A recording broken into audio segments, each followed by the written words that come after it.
Yeah. Yeah. Yeah.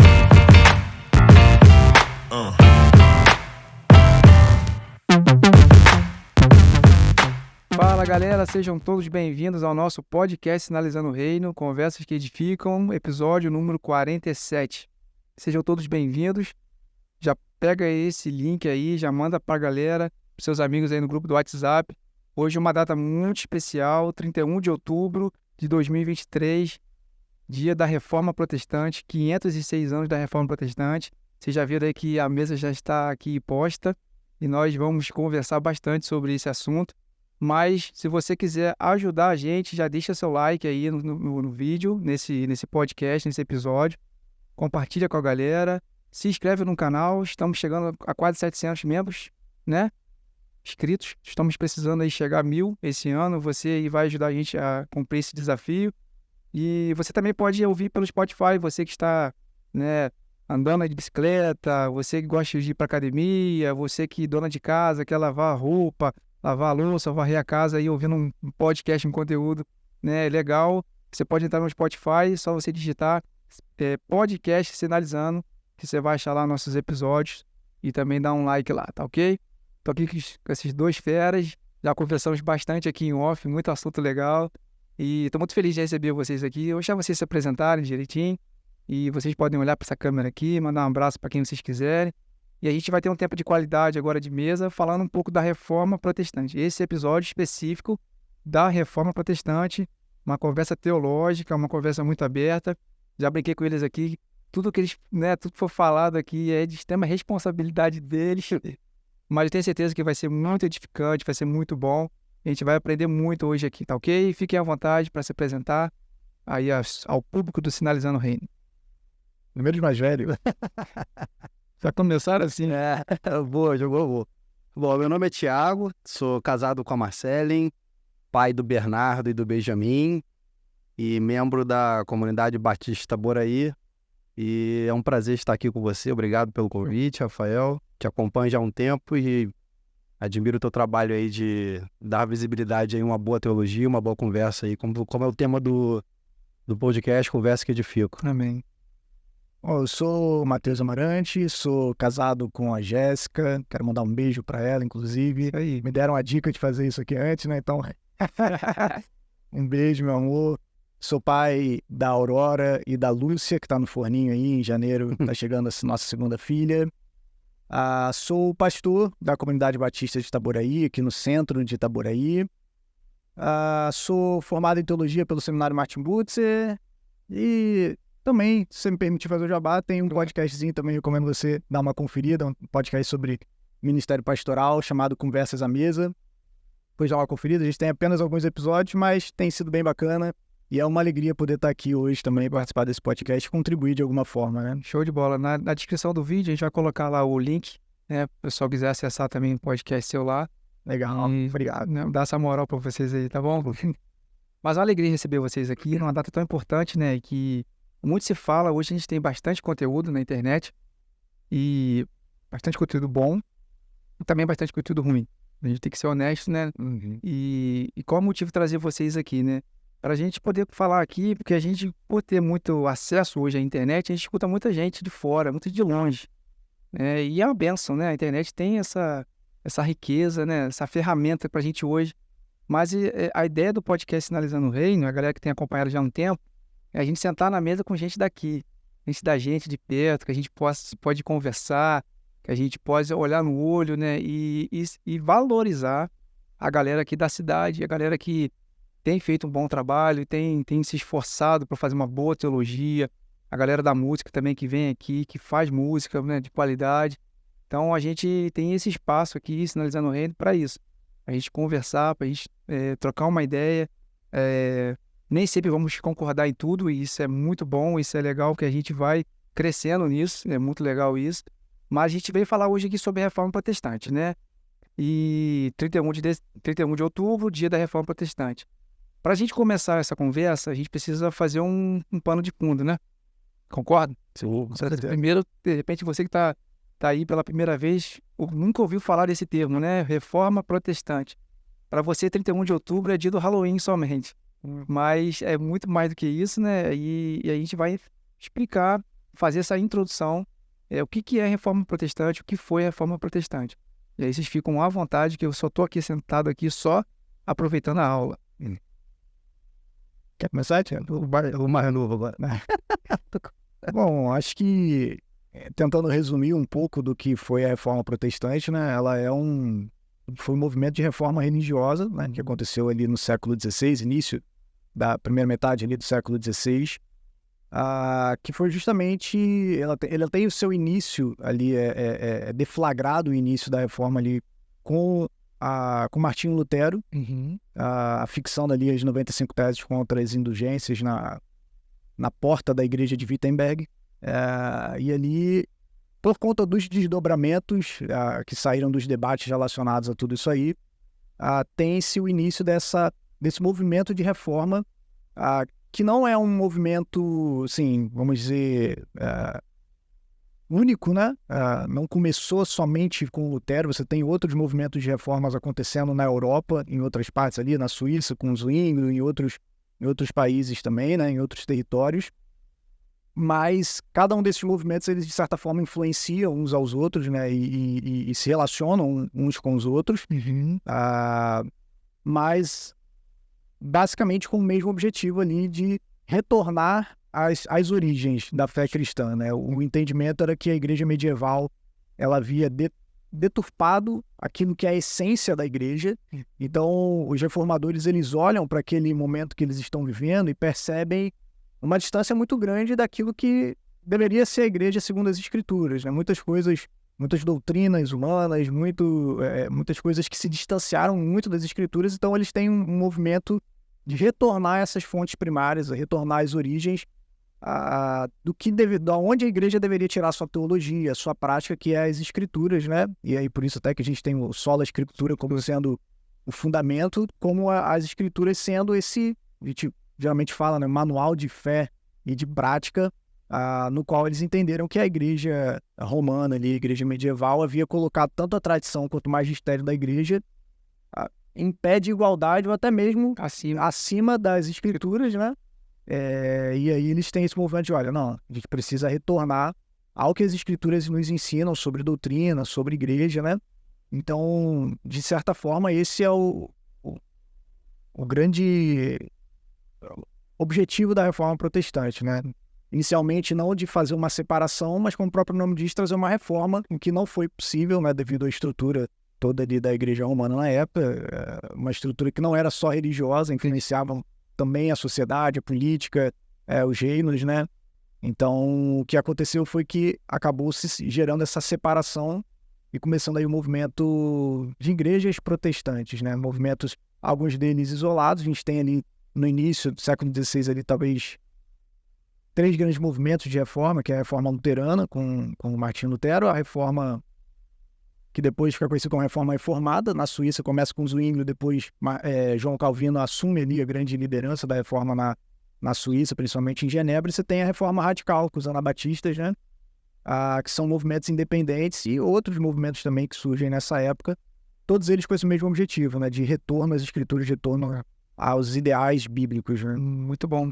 E só uma observação, que acho que é importante a galera entender, você já colocou já muito claro, que não era o objetivo, né, de criar uma nova denominação, uma nova religião, né, que na verdade era um clamor para o retorno às escrituras, mas isso também não começou em Lutero somente, né? Não. A gente tem os pré-reformadores, né?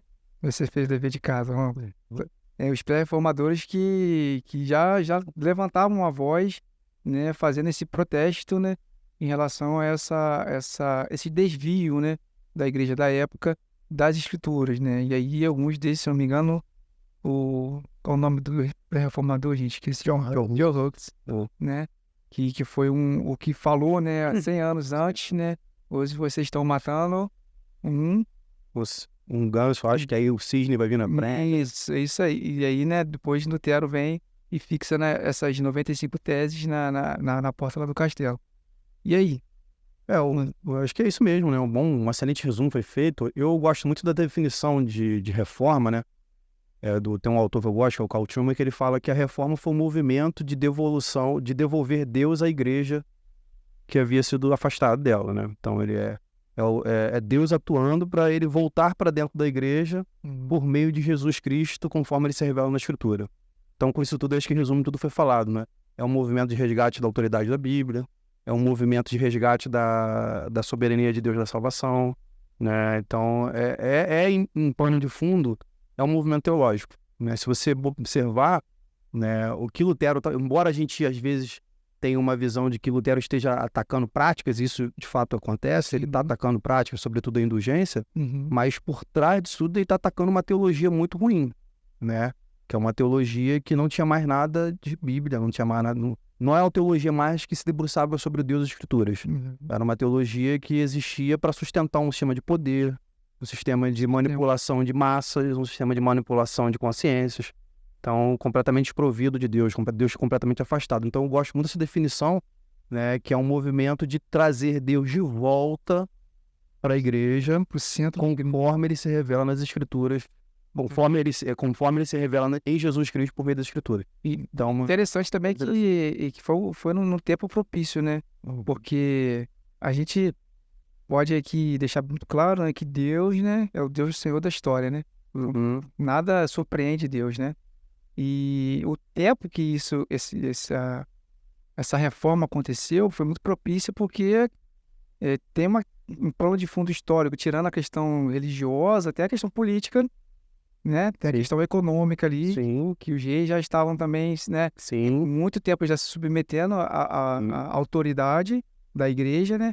E eles também estavam querendo uma oportunidade também para se livrar dela. Sim. Certo sentido, né? Então eles viram ali nesse movimento também uma oportunidade. Foi o que eu falei com vocês no início, né, em off aqui, que muitas vezes a gente romantiza muito a reforma protestante, né? E não esquece o plano de fundo histórico, né?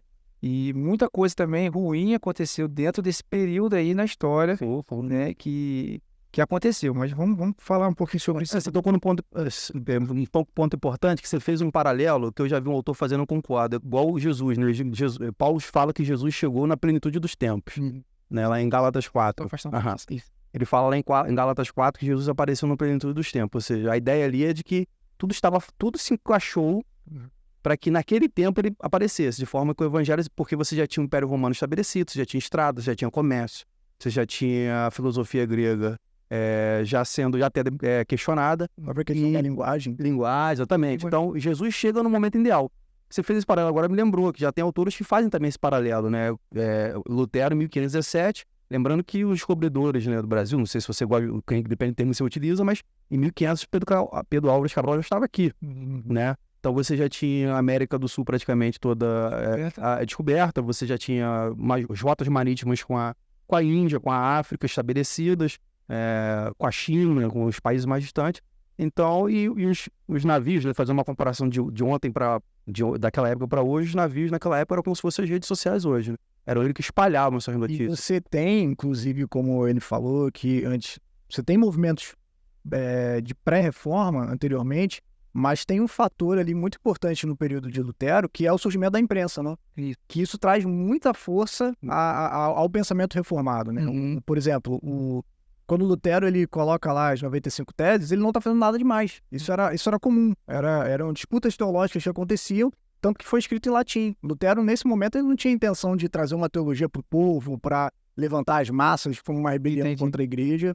Foi escrito em latim. O que aconteceu foi que aquelas 95 teses contra as indulgências, e se você já teve a oportunidade de ler, você percebe ali o espírito de Lutero ali, né, bem confrontador, né, em muitos momentos, confrontando de fato ali a supremacia papal, tudo mais, o poder do Papa, né, com relação ao pecado, as riquezas da igreja. Até a tese 62 é uma das mais bonitas, né, ali, que ele vai dizer que o verdadeiro tesouro da igreja é o evangelho, né?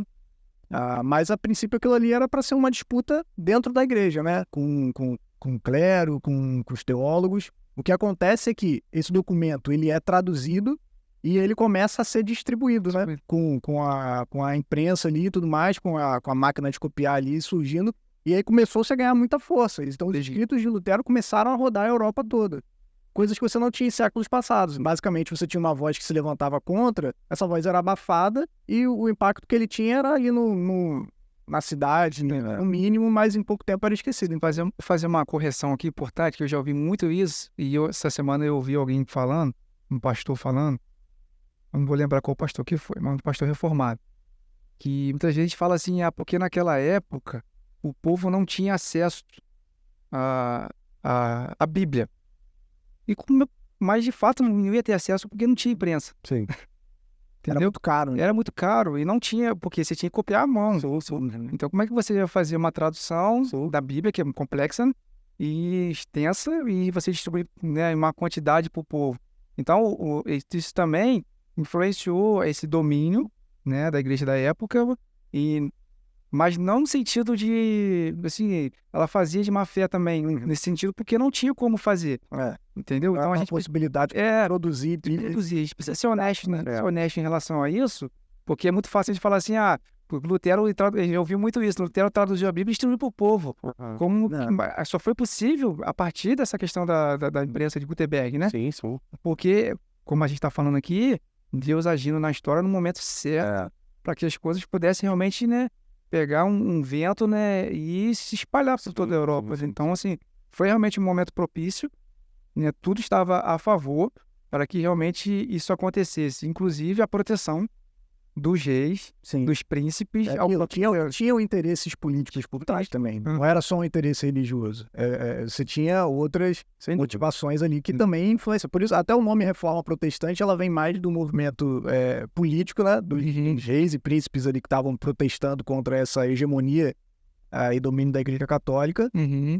Mas, de fato, né, a gente falou aqui, a gente às vezes olha para a história e a gente olha para ela como se fosse um romance. Né? E a história... Só um recorte que a gente quer assistir. Sim. E a gente percebe. E eu acho que isso aqui a gente pode tirar até uma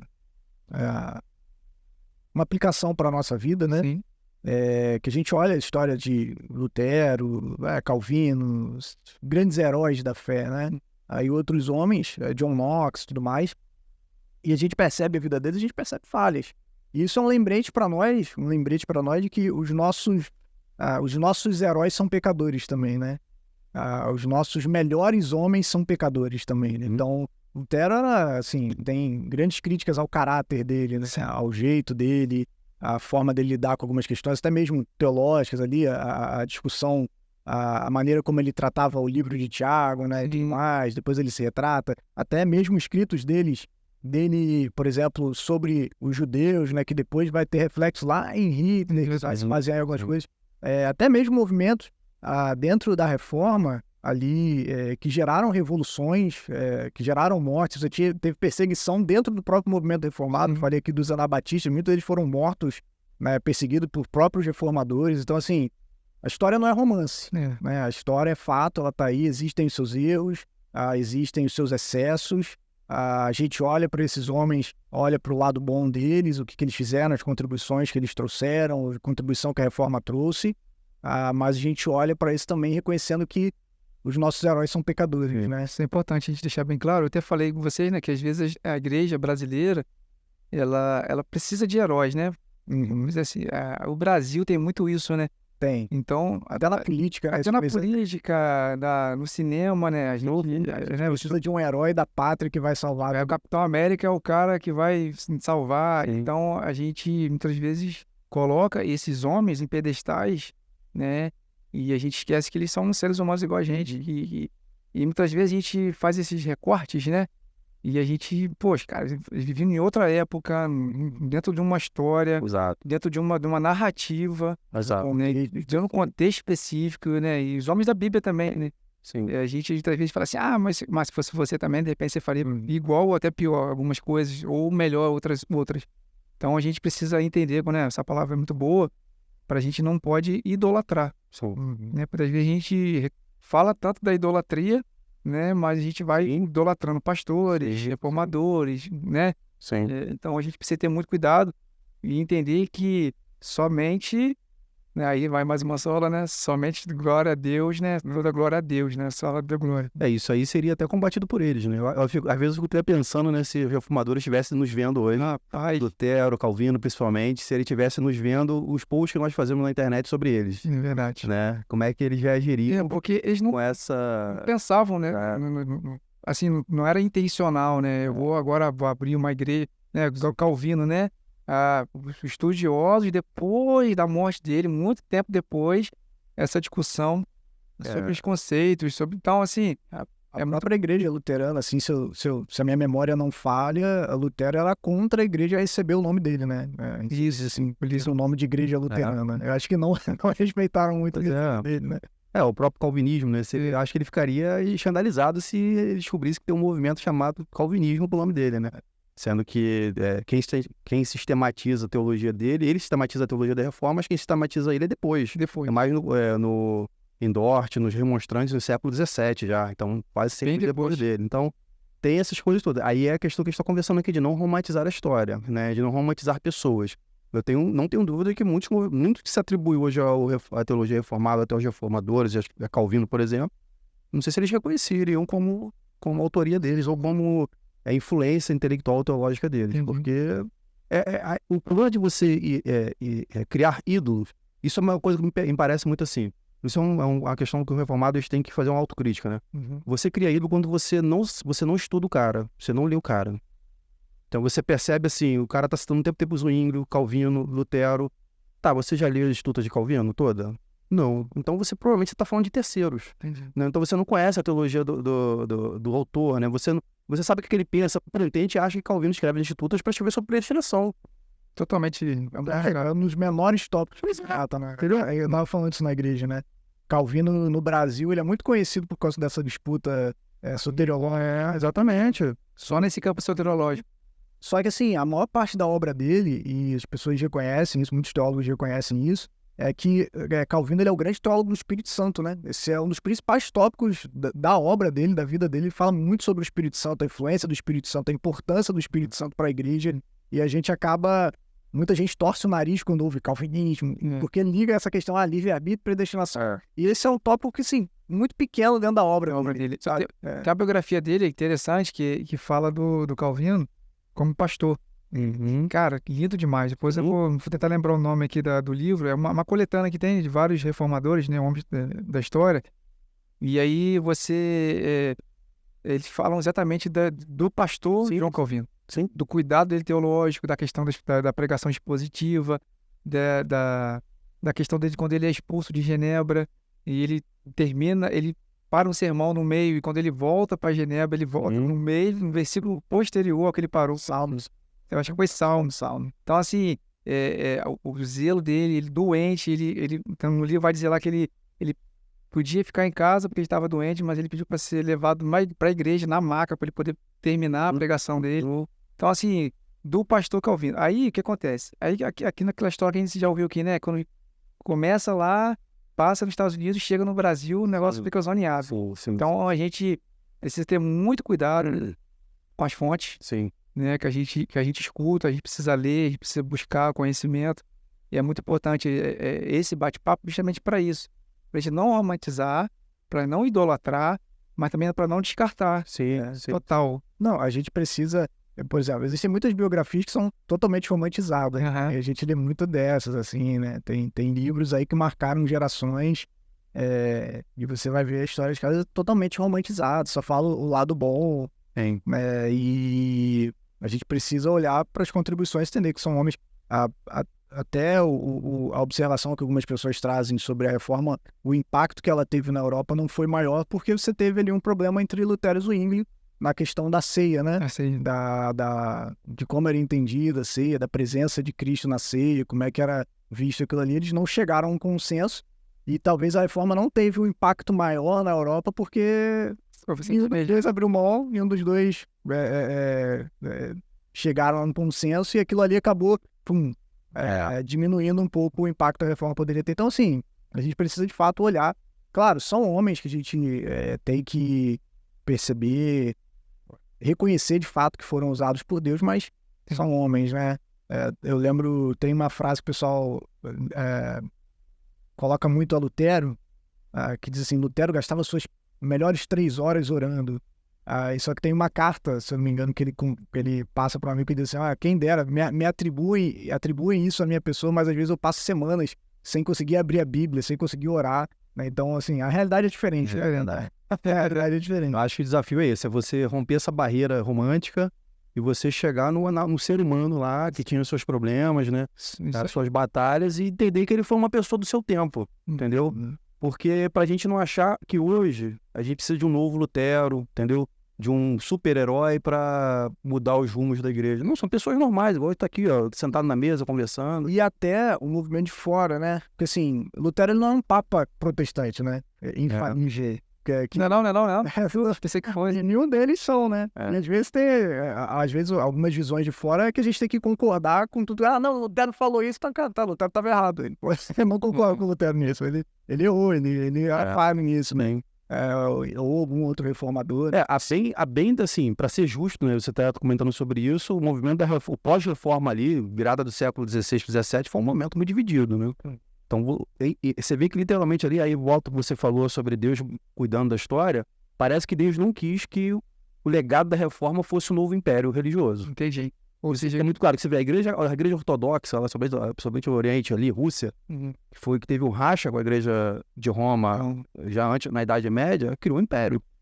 Um império centrado numa pessoa, centrado no indivíduo. A reforma protestante não produziu isso. Entendi. Entendeu? Isso é uma coisa interessante também, para mostrar que nós não... Se você, independente se você da sua soteriologia, se você tende a construir impérios, né, a pensar o ministério pastoral, agora fazer uma aplicação igual o pastor Matheus falou, em termos de construir império, de construir nome, você não tem a visão reformada. Você é herdeiro da reforma, mas você não abraçou a visão por completo, porque esse é justamente anti-idolátrico, é anti-celebridade, né? Essa ideia de você pegar um cara, colocar o nome do cara lá em cima, a igreja do cara, isso aí não existe. A reforma protestante da Europa é isso. Foto, então, hoje não. Pois é. Pra gente avançar aqui, o assunto é bom, né, produção? Você tá quietinho, produção. Gente, desculpa, não me apresentei. Produção, mais uma vez, obrigado pela sua presença. Ele tá aqui só aprendendo. Os caras são bons. Os fundamentos, né? A gente falou um pouquinho aqui sobre os fundamentos da reforma protestante, que levaram, né? E eu acho que na verdade, foi uma série, né, de fatores, né, que culminou nessa questão. Mas acho que a indulgência, né, acho que foi muito, sim, latente. Foi, assim, parece que foi a gota d'água. Então, assim, não dá.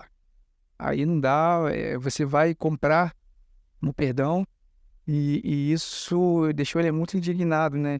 E foi só isso mesmo, outros fundamentos, né, da reforma, que levaram à reforma. A relação das indulgências, a questão papal. Sim. Né? Essa questão da indulgência, ela mascara ali muitos outros problemas, né? Ela é a ponta do iceberg. A indulgência em si, a gente está vendo isso na igreja, lá nos domingos, a gente está estudando as solas, a indulgência ela é a ponta do iceberg que esconde uma visão de igreja distorcida, uma visão de salvação distorcida, uma visão de Deus distorcida. Então, por isso que depois a gente vai ver a questão dos 5 solas, porque eles são o resgate desses fundamentos que você está citando aí.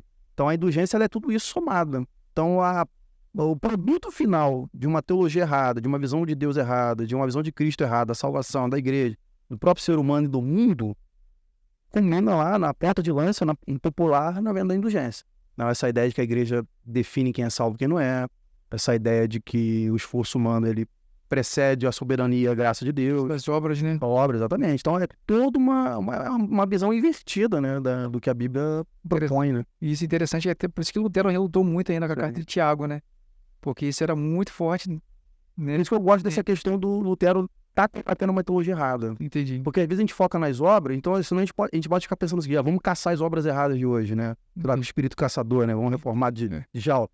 vamos caçar as obras erradas. A gente vai citar um monte de obra errada, mas a gente tem que pensar antes que pensamentos estão por trás dessas obras erradas. Acho que é isso que a gente tem que atacar, né? Trazer à luz os pensamentos obscuros. Paulo tem um texto sobre isso, fala que quebrar os raciocínios, né, que impedem das pessoas de virem a Cristo, né? Quebrar é uma atividade de pensamento mesmo, né? Então, a obra, se você quebrar a obra, né? Vamos parar com tal determinada prática, mas se você mantém a teologia, né? É igual Você vai substituir por outra. capim. Quando chover de novo vai crescer, porque a raiz está ali, né? O Provocando. interessante é que quando a gente fala fundamento, né? E aí é muito fácil quando você, faço assim, falando aqui agora, né? Confortável ali, mas na época, né? Mas quando você vê algo errado, né? Muito gritante, você automaticamente vai escrever o que é certo. Sim. E você tem um fundamento, na verdade, que é a Bíblia, que é a palavra, que é a Escritura ali. Então, pô, você está falando que é obra e não é pela graça, mas espera aí. Aí Lutero dá de cara lá com Romanos, né? E com Efésios, vários textos que mostram que aquilo ali tá sendo feito errado, está sendo ensinado errado. Entendeu? Então, assim, quando a gente pega assim, os fundamentos, né? Tem até um livro aqui que a gente vai indicar, né? Pra galera, Os Pilares da Fé, do Frank Ferreira. Quando a gente fala dos pilares, dos fundamentos, a gente vai entender que a Bíblia vai dar essa diretriz, né? Vai dar esse norte para esses fundamentos serem colocados da forma correta e refutados aquilo que está tudo errado, né? Sim. Uma coisa também interessante é essa questão, né? E voltando à questão do rastro histórico, né? Havia já naquela época, ali, até pelo menos uns 200 anos atrás, uma redescoberta de Agostinho, que foi um cara importante também para esse período. Tanto é que se você pegar Lutero e Calvino, principalmente, que eu tenho mais leitura, eles falam claramente, ostensivamente, que eles são muito agostinianos. Mas Calvino, se eu não me engano, é Calvino que ele diz assim: Lutero é dos nossos, né? Perdão, Agostinho, né? Nossa, Agostinho está do nosso lado. às vezes, o Calvino, na estudo, ele vai fundamentar, às vezes, um ponto dele, citando o Agostinho. Mas por que isso é importante? Porque Agostinho, ele é o teólogo da graça também. Ele combateu um pelagianismo que foi uma heresia da obra. Sobre aspas aqui, a gente tá falando de Agostinho de Hipona. Agostinho é lá do Quartamente.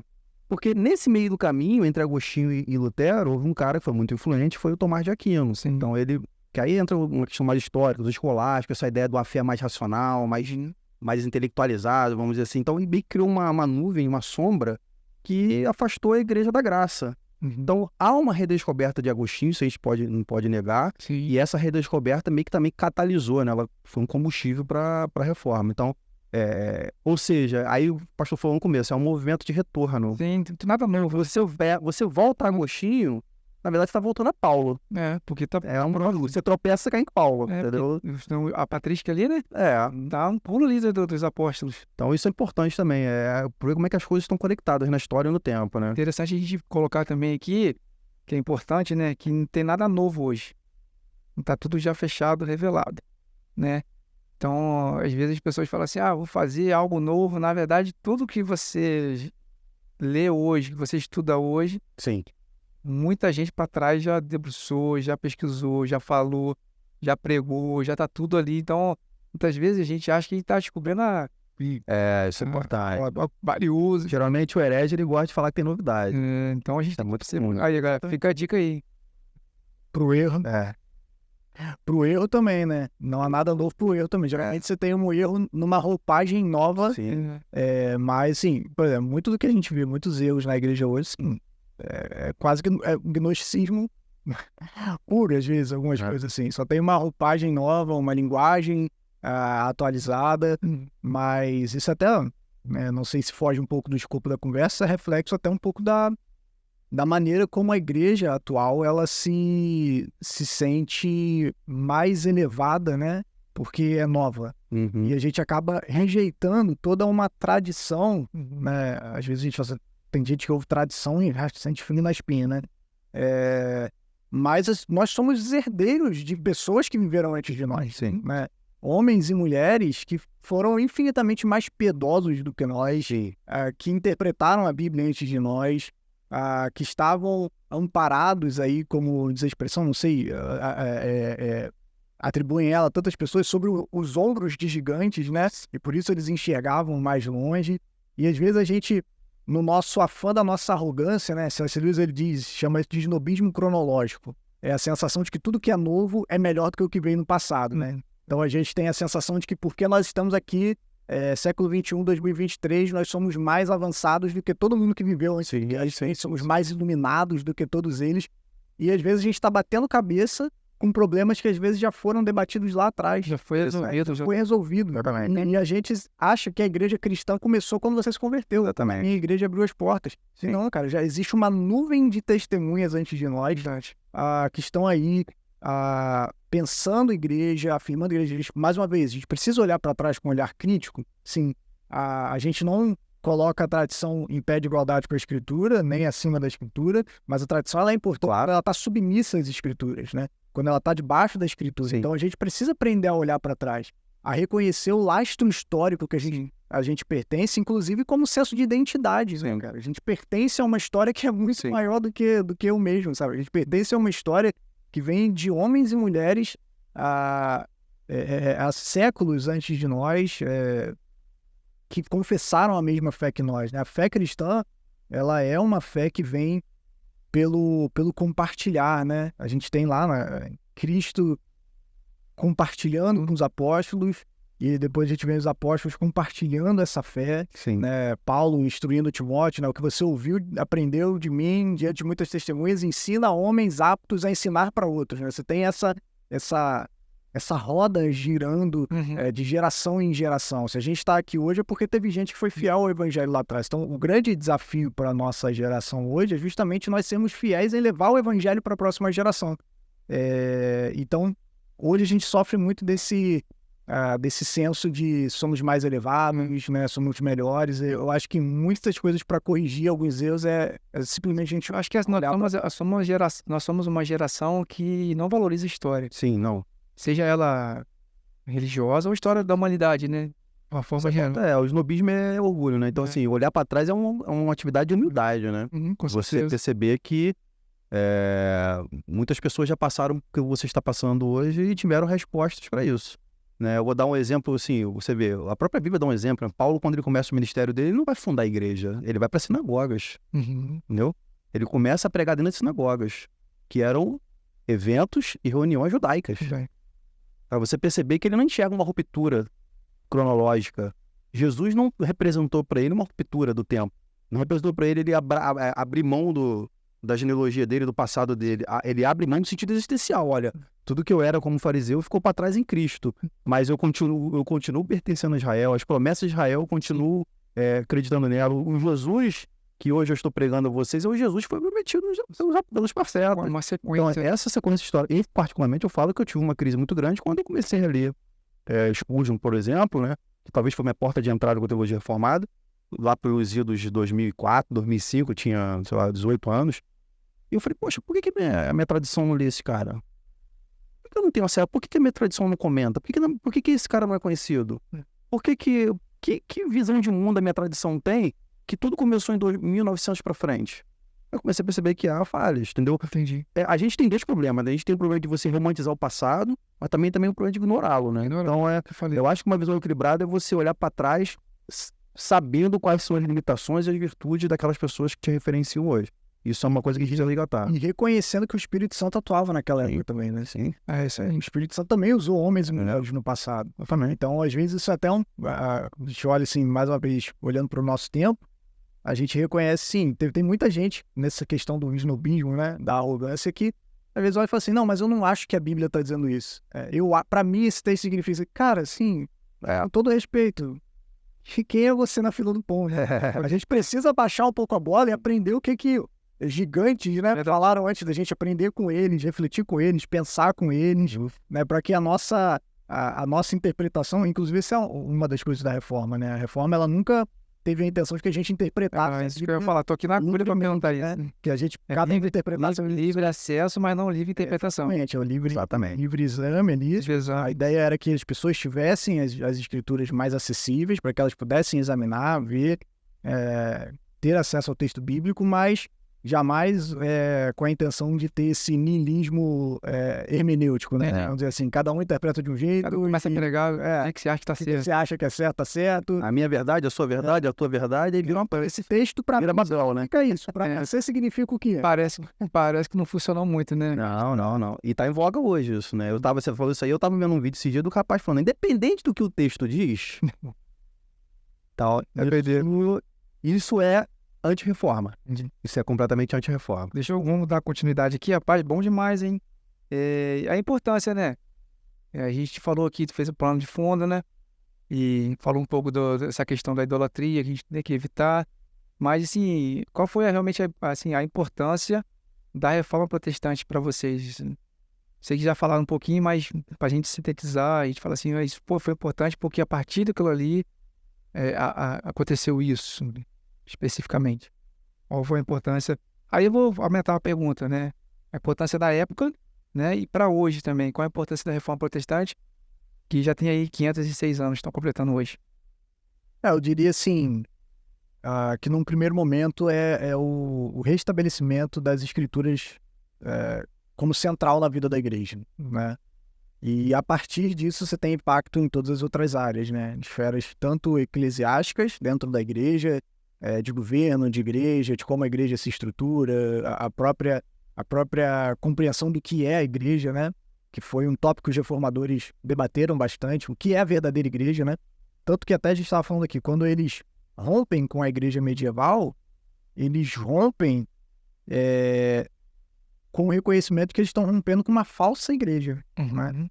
Então, assim, a ideia deles não é nós estamos saindo da igreja. A ideia é nós estamos rejeitando esse movimento aqui porque nós entendemos que eles não são igreja.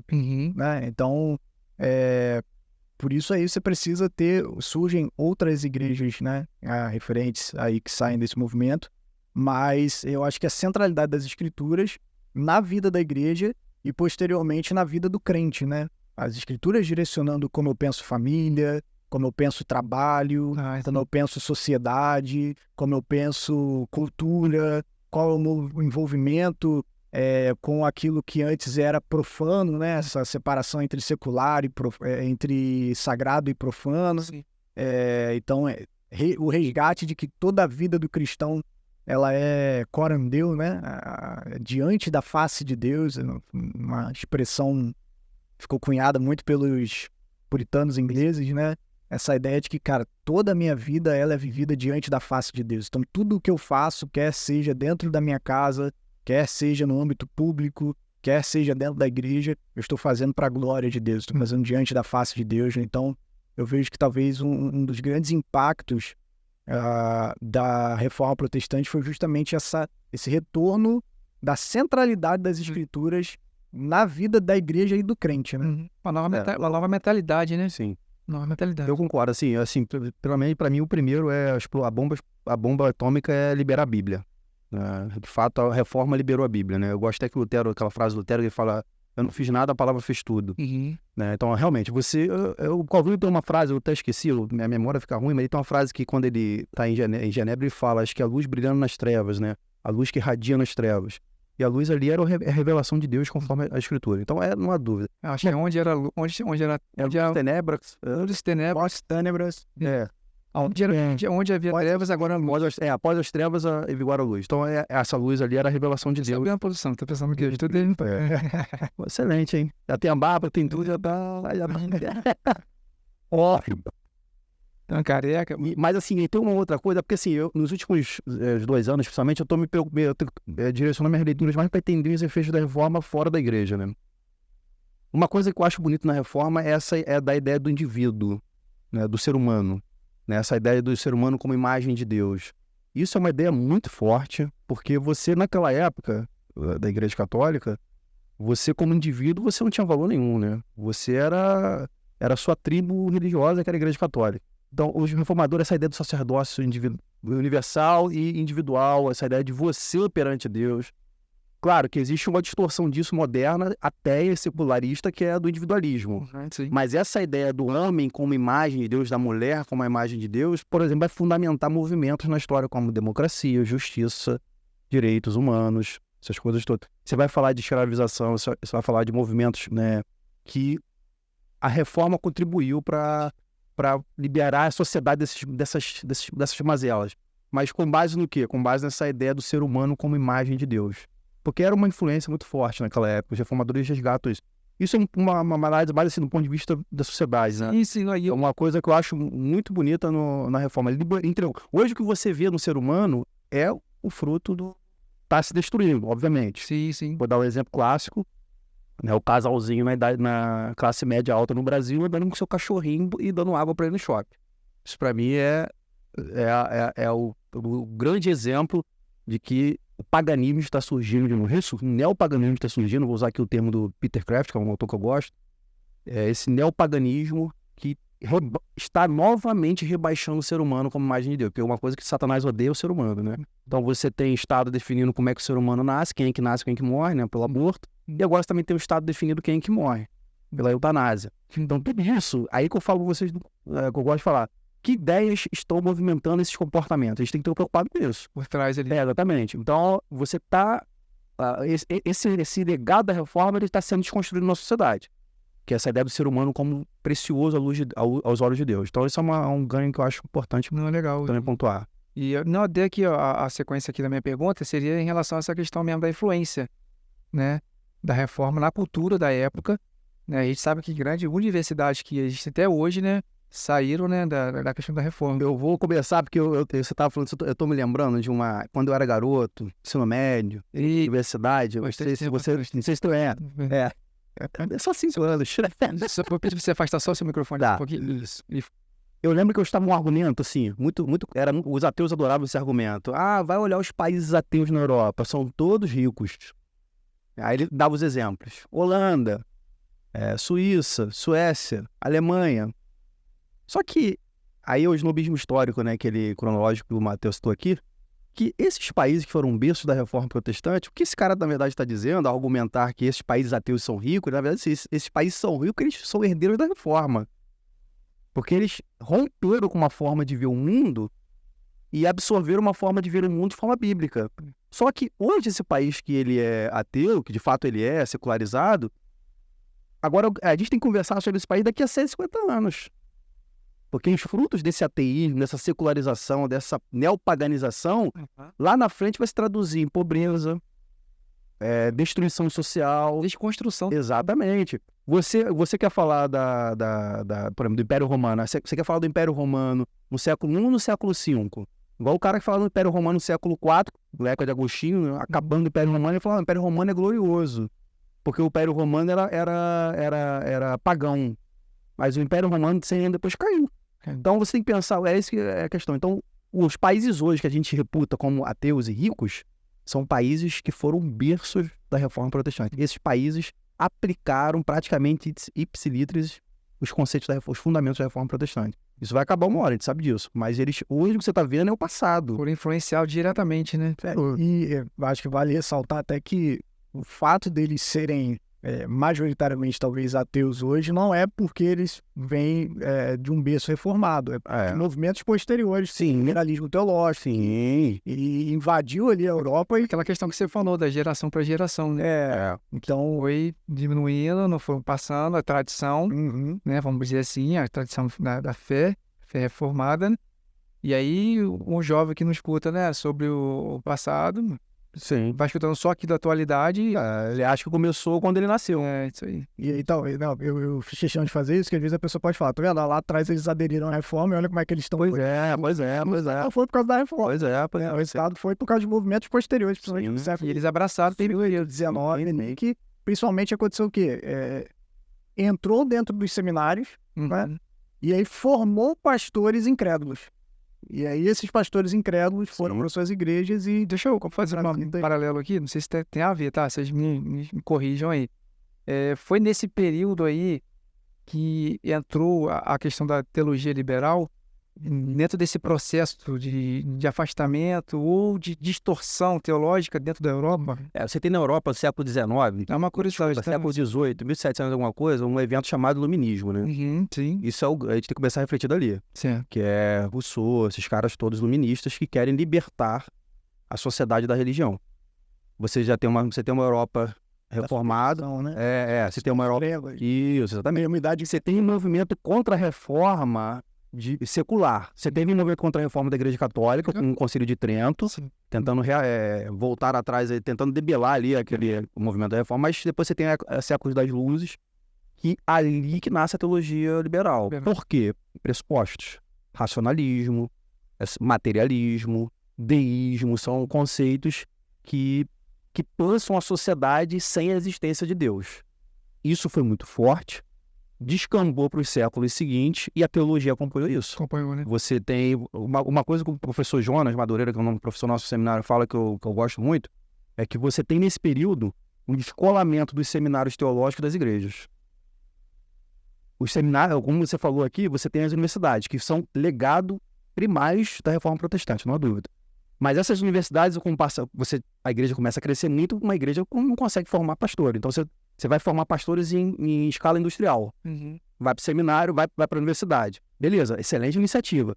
Mas talvez não houve um policiamento de você precaver essas universidades da entrada do secularismo, do iluminismo, dessa visão de mundo iluminista.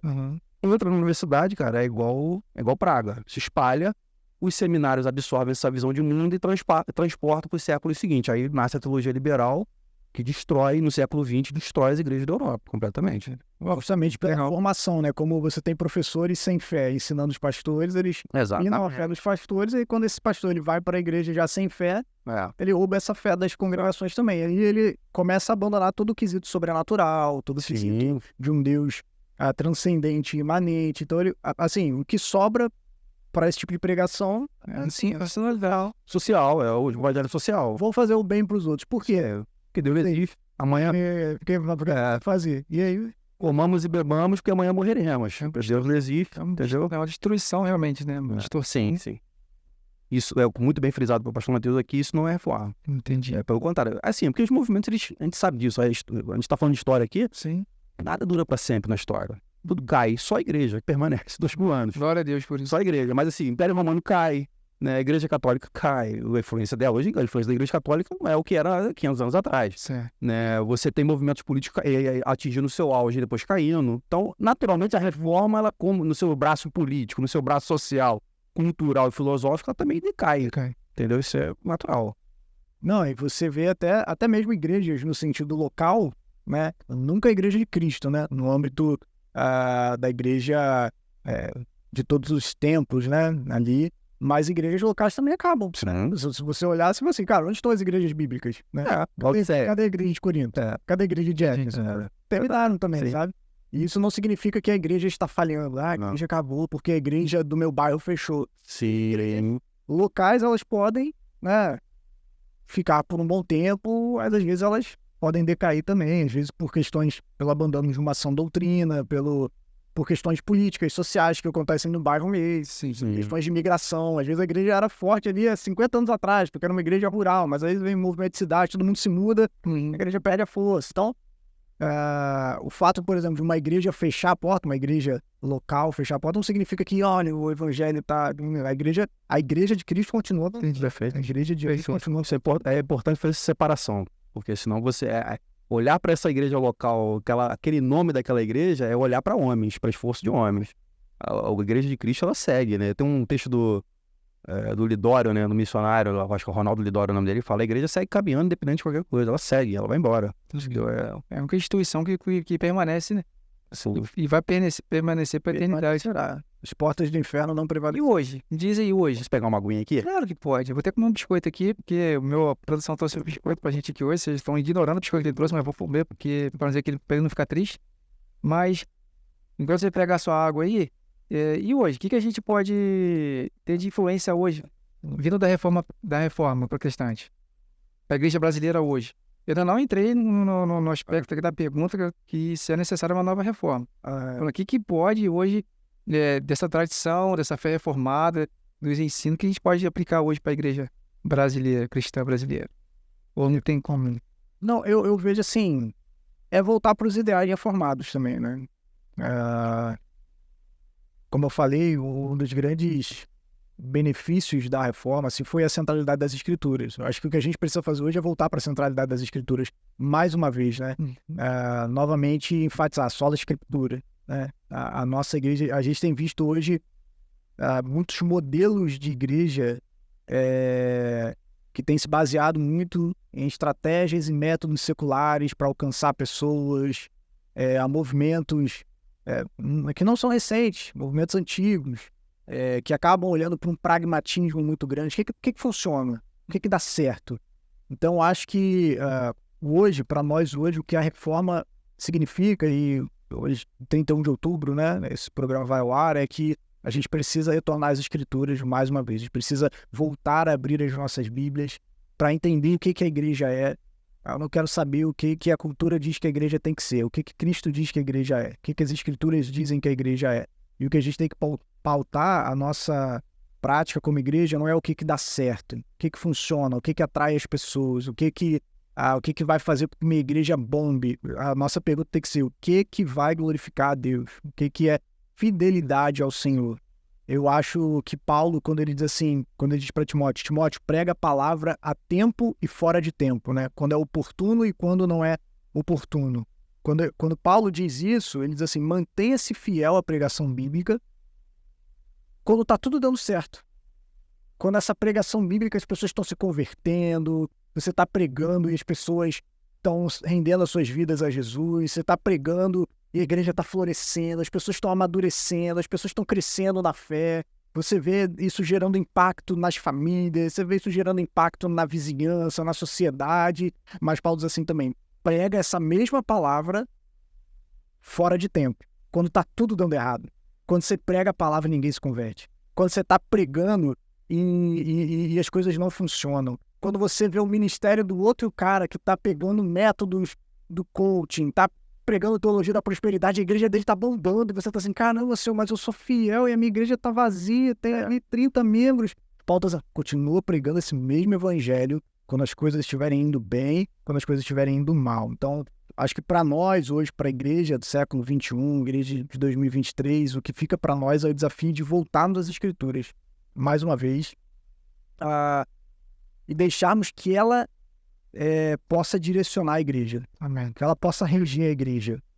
Não o que eu acho melhor, não a técnica que a empresa, que o Starbucks usou, que funciona e que eu vou usar.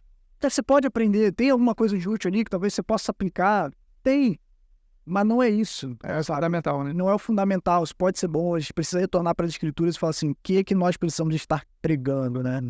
Então eu diria, talvez, primordialmente, que esse é o grande legado da reforma para nós hoje, né? Esse restabelecimento do verdadeiro fundamento. E aí, para a gente fazer isso, talvez a gente vai ter que abrir mão de algumas coisas, né? Vai ter que abrir mão de algumas coisas que talvez a gente vai perder mesmo na nossa igreja, né? Talvez as pessoas vão olhar e vão falar, por que você está fazendo isso agora, né? Mas a questão é quem nós estamos buscando agradar, né? Mais uma vez citando Paulo, né, aos Gálatas ali, se eu estou buscando agradar os homens, eu não posso ser servo de Cristo, né? O problema é que a gente tem se tornado servo dos homens e não servo de Cristo, né? Então, acho que dos grandes benefícios, talvez, que a reforma que nós poderíamos tirar de lição da reforma, de olhar para a reforma, é esse da centralidade das Escrituras. Porque a centralidade das Escrituras vai trazer tudo. Vai trazer a justificação pela fé, vai trazer a centralidade de Cristo, vai trazer a centralidade da glória de Deus, vai refletir na nossa prática, na nossa vida como igreja. Eu acho que a partir do momento que você coloca outro fundamento, tudo vai cair. Entendi. Não vai ter estrutura, né? E é interessante que a gente tem a conferência nossa que vai ter agora em novembro, dia 10, 11 e 12, e o tema da conferência é justamente esse, cultura do reino, né? E essa cultura do reino, ela só é colocada realmente em prática através das escrituras, né? Aquela cultura do você ser servo primeiro, e não crescer e não você pensar em ser servido. Então, quando a gente fala eu sou cristão, mas eu vivo para ser servido, então, peraí, essa cultura sua está totalmente distorcida, não está de acordo com a Escritura. Então, acho que a Escritura ela vai nortear a gente para essa cultura, essa influência, né, dessa cultura do céu, do reino, para agora. E a cultura do reino, ela é atemporal, né? Sim. Ela foi lá no tempo de Cristo, passou pela patrística, passou pela essa mudança lá na igreja de Roma. Sim. E acompanha até hoje. Você tá falando de cultura aí você acabou dando um gatilho, né? Eu gosto muito de pensar assim, eu trato a reforma, os ideais da reforma como óculos, não como a visão. E de fato, né? Assim, uma coisa interessante, falar para a igreja precisa voltar aos ideais da reforma. Tem gente que acha que significa se tornar soteriologicamente calvinista, não é negativo. Ou então voltar a ser uma igreja do século XVI. O que os puritanos faziam no século XVII na época dele. Então, uma das coisas que a reforma, por isso que foi tão explosivo os seus efeitos, é que ela falou para o seu tempo. A reforma protestante como movimento de Deus, ele entendeu os problemas do seu tempo e ofereceu para os problemas do seu tempo uma solução para o seu tempo. Uhum. Então, tentar aplicar hoje soluções de 500 anos atrás, isso não é ser reformado. Então, é isso uma coisa que é bom pontuar. Legal. Mas Tem gente que acha que é, né? é, Tem que voltar ali, só cantar salmos, vai ser. Pode ser instrumento. Depois dessa, vou ter que pegar um Pode café. ser. exatamente. Então, e acha que isso é voltar a ser uma igreja reformada. Sim, sim. É o que eu falo, é desconhecer os ideais da reforma. Eu tenho um tema que eu gosto muito, que eu tenho lido com frequência. Quem gosta muito desse termo, né? Eu vou falar um palavrão aqui, tem algum problema? Peca não, né? Que O seu pastor tá aqui, não se esqueça. que é o deísmo terapêutico moralista. Quem gosta desse termo, quem gosta muito dessa ferramenta de análise da cultura, aí eu pegando esses ganchos Já ouvi falar esse termo aí. com você, é o Tim Keller, mas isso não é dele não, é original dele. Quem criou esse termo foi um cara chamado Christopher Smith, né, que é um sociólogo americano. Eu vou resumir. Ele, cara, assim, eu acho brilhante essa análise, porque ela resume o Brasil. Porque nós temos uma Copa dos Estados Unidos, assim, vamos jogar limpo, né? Nós importamos in natura o que... Assim que eu gosto, sem romantizar. a gente importa in natura o que os Estados Unidos fazem. Tem muita... Cara, a produção teológica dos caras não se compara, não há dúvida. Entendeu? E acrescenta as maluquices brasileiras. Exatamente. Importa as gorduras dois e incorpora as nossas. Aí vira uma salada, vira a Torre de Babel. Mas o que é o deísmo terapêutico moralista? Em resumo, né? O deísmo é essa ideia de que é uma ideia do iluminismo, né? Essa ideia de que isso é cristão, crente pensando isso. Ninguém vai te dizer isso. O que o Keller fala isso, o Smith, vários outros autores, ninguém nunca vai falar, eu sou um deísta terapêutico moralista. O cara não vai falar. Ele não vai falar, ele não sabe nem o que é isso. Mas no imaginário dele, ele subscreve essas ideias. O que é o deísmo, né? É a ideia de que Deus está longe. Deus está sentado no trono dele e não está preocupado com o mundo. Relação. Deu corda. Deu corda e foi embora. Mas ele intervém se você chamá-lo. Então a tua vida é o teu carro. Você tá com as duas mãos no volante. Sim. Se você perceber que você não está mais dando conta de você guiar o teu carro, você chama Deus e ele vem. Só que para ele vir, É o gênio da lâmpada. você tem que ser moralista. Você tem que fazer as coisas certas. Ou seja, Tem uma regrinha errada ali. Você tem que transformar, você tem que fazer o certo. Você não pode torcer pro Flamengo, você não pode... Pecado mortal. Você não pode torcer pro Flamengo, você não pode... botar isso aqui, né? Fazer o quê? Pra glória de Você tem que fazer o script religioso. Você tem que... Não pode xingar, você não pode usar determinadas roupas, você não pode frequentar determinados lugares, você não pode ter determinadas amizades. Isso é o moralismo. Então, se você cumpre esse requisito, você te cola ao moralismo. Então, esse Deus que é deísta, ele pode vir ter socorro. Entendi. E o terapeuta? Inclusive a ideia de um Deus meio estraga prazer. Sim. Tá ali só pra fazer esse checklist pra você. Se você, não cumpriu isso aqui, então... você... Exato. Aí o terapêutico é a ideia de que eu não posso sofrer. Entendeu? Deus existe pra te fazer bem. Né? Isso Tá na moda. o teu moralismo, ele vai afastar de você o teu sofrimento.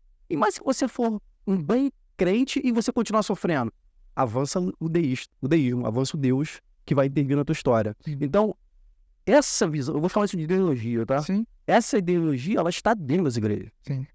E por que a reforma é importante para isso? Primeiro que Deus não é deísta, ele é soberano, né? Ele controla todos os aspectos da sua existência. Ok. E por que ele não é moralista? Porque a salvação é pela graça. Não depende. Deus não te trata com base no teu desempenho, teu esforço. Se dependesse, estava todo mundo lascado. E por que é terapêutico? Aí é uma coisa interessante, que é um dado histórico. O Lutero, quando ele foi brigar com a Igreja Católica, ele, como o pastor Matheus falou aqui nas teses dele, era muito brigão, né? Então ele fez alguns tratados naquela época, principalmente na década de 20 ali. Um deles foi sobre a Igreja Católica. E ele falava que a Igreja, ela roubou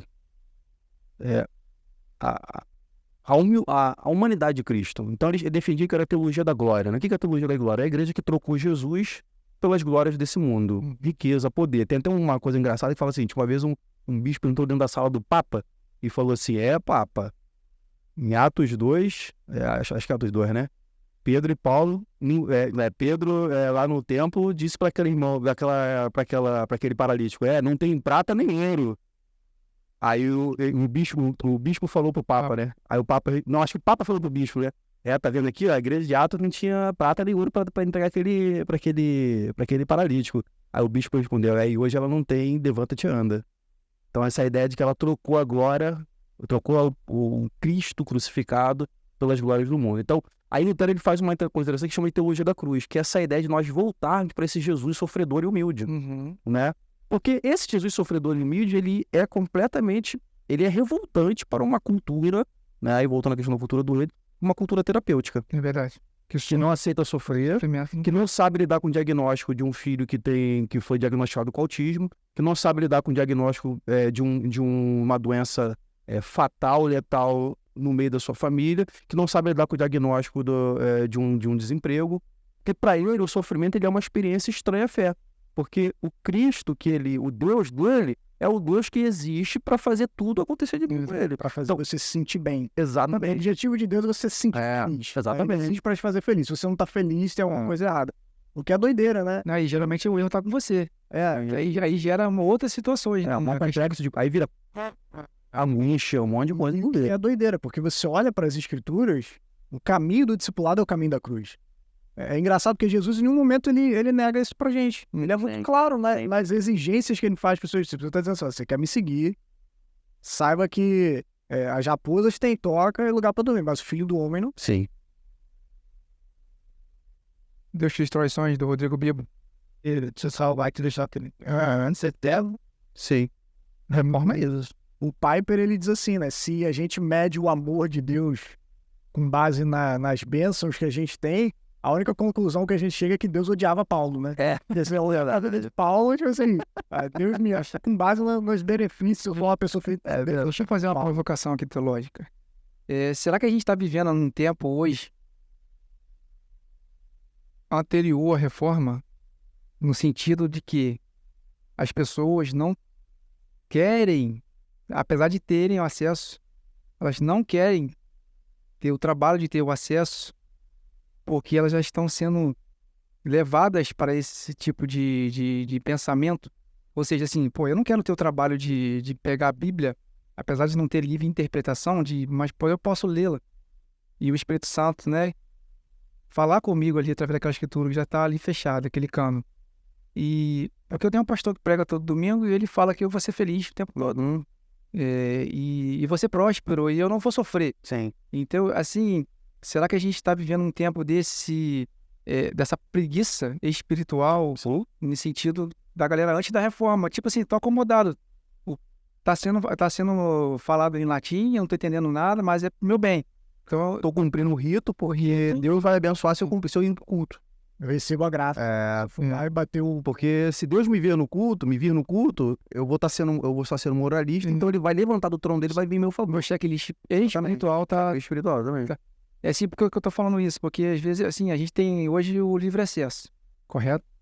Mas esse livre acesso, ele não resulta numa sociedade cristã realmente convertida. Porque a gente vai falar que 50 milhões de cristãos no Brasil. Mas se a gente olhar a realidade, né? Se você olhar a realidade, 12 homens sacudiram o mundo. Sim. 3 reformadores, 4, ou no máximo aí uma meia dúzia, sacudiram a Europa. Uhum. E 50 milhões de evangélicos que professam a fé em Jesus Cristo num país no tamanho do nosso. E a realidade que a gente olha é uma realidade de violência, é uma realidade totalmente oposta do que seria um país cristão de fato, não é isso? Ou eu estou falando besteira aqui? Não, perfeito. Acho que você tá... Aí volta aquilo lá, porque a cultura não é do reino. Né? O cristão, assim, o evangélico, assim... A roupagem pode ser. Isso. A linguagem. A gente tem que ser honesto agora. Já que você falou que a gente tem que ser honesto. Não, vamos ser que honestos. Nós evangélicos, nós somos crentes de igreja. Né? Os reformadores, vou dar um exemplo de Calvino. Primeira decisão que Calvino toma em Genebra é reformar o magistério. A primeira coisa que ele toma na cidade de Genebra é reformar a igreja. Depois ele vai para o magistério, que eram juízos, políticos, essas coisas todas. O que está por trás disso? Essa ideia de que a Bíblia não diz só respeito à igreja. A gente falou que de liberação da Bíblia, ela diz respeito ao mundo. O todo. Ela muda o mundo. Então você tem no século XIX John Wesley evitando um caos na Inglaterra porque a pregação do evangelho dele impediu uma reforma, uma revolução sangrenta. Uhum. Você tem Wilberforce lutando contra a escravidão. Por quê? Porque esses caras, eles entendiam que a fé dele não terminava no muro da igreja. O próprio Martin Luther King, né? Sim, exatamente. Indo mais perto. Eles não conseguiam, a fé deles não estava contida dentro do muro. Então, os livros evangélicos, isso é uma coisa que tem que ser constatado. Nós somos secularistas, né? O que nós cremos e as nossas convicções ficam dentro da igreja. Então, no domingo a gente acredita em Jesus, no domingo a gente acredita na salvação pela graça, a gente acredita no casamento entre um homem e mulher só, a gente acredita na ética sexual bíblica, mas lá fora, quando eu estou no meu trabalho, não, isso aí é a escolha do indivíduo, isso aí não tem nada a ver com a minha fé. Então nós, na prática, somos secularistas, por isso nós não mudamos nada, por isso nós não somos sal e luz, porque a gente não tem uma visão de fé, de mundo, em que a nossa fé ajuda a construir esse mundo aí fora. E isso os reformadores tinham muito. E vai de acordo com a fala sua lá atrás, no sentido de que nós fomos feitos para a glória de Deus. Entendeu? Tudo que nós fazemos, né? Lutero vai falar aquela questão do sapato, né? Faça sapato, bota um preço justo. Para a glória de Deus. Sim. Então isso influencia muito. Porque eu sou para a glória de Deus dentro do meu ambiente religioso, do meu grupo social religioso aqui. Então preciso um checklist moralista, né? Mas quando eu estou dentro de um ambiente secular, uma empresa, a minha ética é outra. É outra ética, exatamente. Isso é secularismo. Isso é você separar o santo do profano, que os reformadores acabaram com isso. Eu acho, assim, sobre a sua pergunta, a gente tem vários fatores, talvez, que impactem sobre esse... Eu acho que o John Stott, ele fala assim, o movimento de igreja hoje no mundo, ele tem a amplitude de um mar e a profundidade de uma piscina, né? Ele é muito grande, a gente vê, né? A igreja cresce muito, perspectivas aí era de que provavelmente por volta de 2030, por exemplo, no Brasil, a população evangélica ultrapassaria a população católica, seria a maioria, né? A maioria, né? A religião majoritária no país. Eu não sei se já saiu o resultado desse último censo aí, como é que tá isso, né? Mas eu acho que há vários fatores que impactam essa questão, né, fatores históricos, sociais, culturais. Um deles é essa ideia do deísmo moralista terapêutico, né? Essa visão de um Deus que está mais preocupado com a roupa que eu estou vestindo do que com o meu coração, como eu trato o meu próximo, né?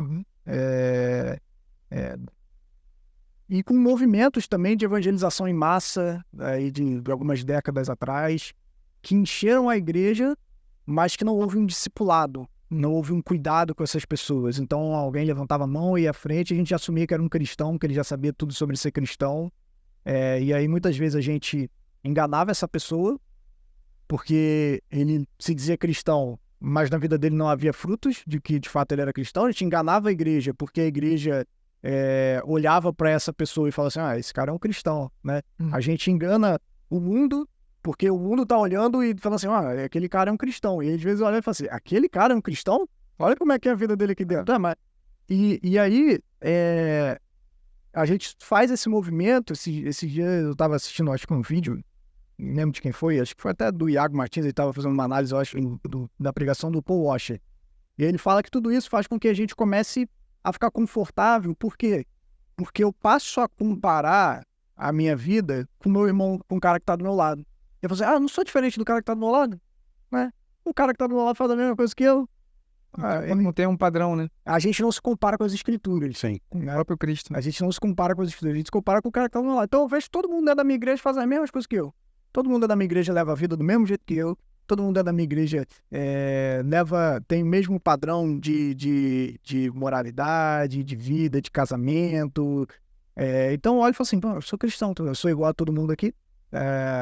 E isso faz com que a gente, às vezes... isso é muito confortável, muito confortável para a liderança, que olha para isso e fala, a igreja tá cheia, tá tudo dando certo. O resultado tá ali, né? E aí você tira da igreja uma coisa que os reformadores afirmaram que era uma marca da verdadeira igreja, que era a pregação verdadeira do evangelho, a correta administração dos sacramentos e a disciplina. Você não tem mais correção de pecados. Você não tem mais você chegando para uma pessoa e falando, meu irmão, sua vida não está testemunhando Cristo. Você precisa se arrepender.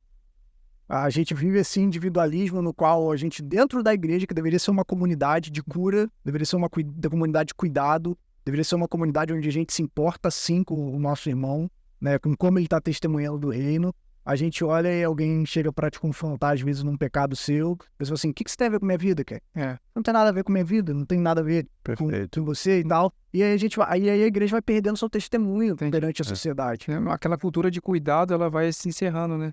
E porque aí a gente começa a ter um monte de falsos crentes dentro da igreja que estão achando que são crentes, que tá a igreja achando que é crente, tá o mundo achando que é crente, e a igreja perde o seu impacto na sociedade, né? A igreja começa a se parecer com o mundo, né? E hoje há um método de muitas igrejas de olhar para fora e dizer assim, o que atrai as pessoas? Então vamos imitar o que acontece lá fora para que as pessoas... A igreja deveria atrair pela diferença. Você fala, a igreja deveria atrair por aquilo que só ela pode oferecer. Não pelo igual, né? E hoje a igreja quer atrair por ser igual ao mundo, né? Então vamos oferecer as mesmas coisas, as mesmas atrações, o mesmo entretenimento que é oferecido lá fora. E isso gera falsas conversões em massa, um forte apelo ao emocionalismo, né? Ao querer que a pessoa se sinta bem. São vários fatores, assim, não dá pra gente... porque é difícil até a gente falar assim, a igreja brasileira. Não existe igreja brasileira. Não existe igreja brasileira. Igreja brasileira, existem igrejas locais em realidades locais, né? Então, às vezes a gente fala assim, não, que a igreja brasileira tem esse problema. Não, Fruto da reforma, e também fruto da reforma, que a gente não tem papa, a gente não tem uma denominação exclusiva. Acho que até essas coisas foram boas, justamente para isso, pra gente não ficar criando um espantalho, né? E aí eu vejo essa parte que você falou do impacto na sociedade. A gente vê um Brasil hoje, uma desigualdade enorme, pessoas na miséria, violência, injustiça, corrupção. Por que a gente vê isso? A gente tem tanto cristão na igreja? Porque eu diria assim, uma das grandes doutrinas que a reforma resgatou também é a doutrina da igreja. O que é a igreja? Né? O que é a igreja, mais uma vez, baseado nas escrituras. Mas eu acho que hoje a gente vê tanto isso porque a gente esqueceu o que é a igreja. A gente não sabe mais o que é a igreja. Talvez se você virar para os membros da sua congregação e perguntar assim, cara, o que é uma igreja? O que você acha que a igreja tem que fazer? Você vai ouvir inúmeras respostas, uma mais diferente da outra. Então, eu acho que falta uma clareza do para que a igreja existe. Por que Cristo fundou uma igreja para estar aqui? Qual o objetivo dessa igreja? Por que a gente está aqui? Por que a gente existe? E eu acho que, mais uma vez, a igreja hoje perde o seu impacto porque ela esqueceu quem ela é. A igreja perdeu a sua identidade. A igreja perdeu a sua ideia de por que a gente está aqui. Então, muitas igrejas hoje existem por si mesmo. É um clube social, é a plataforma de crescimento do pastor, de fama, onde as pessoas estão ali para ser visto, né? Não para servir. E aí a gente perde essa convicção e aí a gente perde o testemunho da igreja. A essência, né? A beleza da igreja. A beleza da igreja. E a gente corrompe essa igreja. Então, mais uma vez, isso a gente só entende que é a igreja quando a gente olha para as escrituras, né? E aí eu diria que hoje o que a gente precisa fazer para talvez ter um impacto, de fato, é retornar para as escrituras, para o Cristo da escritura, abandonar o nosso conforto, abandonar a nossa preguiça, como você falou, né? O nosso... a nossa transmissão de responsabilidade, terceirização da fé. O pastor ora por mim, o pastor lê a Bíblia por mim, o pastor estuda por mim, Lê por mim. lê por mim. Seja meu sacerdote. Assim, volta essa noção de um sacerdote, né? Isso aí. Um sacerdote da igreja e tal, e não um sacerdote universal. Não quero falar com Deus, fale comigo por ele, só me passa o recado. Isso é antiforma. Então são vários fatores, assim. É difícil a gente dizer assim, uma coisa que gera isso, mas eu acho que... Não, legal. Bem resumido. Mas eu diria que passa muito por essa ideia. Eu diria que uma das doutrinas que a gente precisa resgatar hoje é a eclesiologia. A gente precisa estudar sobre eclesiologia. Precisa ensinar a igreja o que é uma igreja, né? Precisa ensinar a congregação. Por que a gente existe? Por que a gente se reúne do... Qual é o sentido da gente estar aqui? Claro. E eu acho que isso é fundamental, assim. Eu acho que enquanto a gente não entender, enquanto as pessoas tiverem noção, não entenderem o que é a igreja, né? Aquela questão da Alice e o gato lá, né? Pra quem não sabe pra onde está indo, qualquer caminho serve. né? E a gente tem hoje a igreja, assim, de maneira geral, não sabendo para onde está indo e seguindo o caminho que acha mais adequado, o que acha melhor, o que dá mais resultado. Mas eu tava seguindo, por exemplo, uma que tá dando certo, né? Tá cheia. Então é aquela ali que é a igreja, aquele modelo ali tá dando certo, tá funcionando e tá cheia. Estão fazendo lá. Qual é o segredo, né? Qual é o segredo? Qual é o método, né? E pra gente já caminhar pro final aqui, que papo bom, né? Passa rápido. Não, mas é isso. Mas dentro disso aí, se vocês quiserem fazer também uma provocação teológica importante, eu já fiz a minha aqui, né? Em relação a essa questão da preguiça espiritual, né? De terceirizar, né? Aquilo que você deveria fazer, né? Que é ler. A gente tem uma sociedade que lê muito pouco, né? Eu tenho nessa luta aí, irmãos. Ler, porque ler é fundamental. E interessante que... Nós somos o povo de um livro, né? É, povo do livro, né? Uma religião do livro.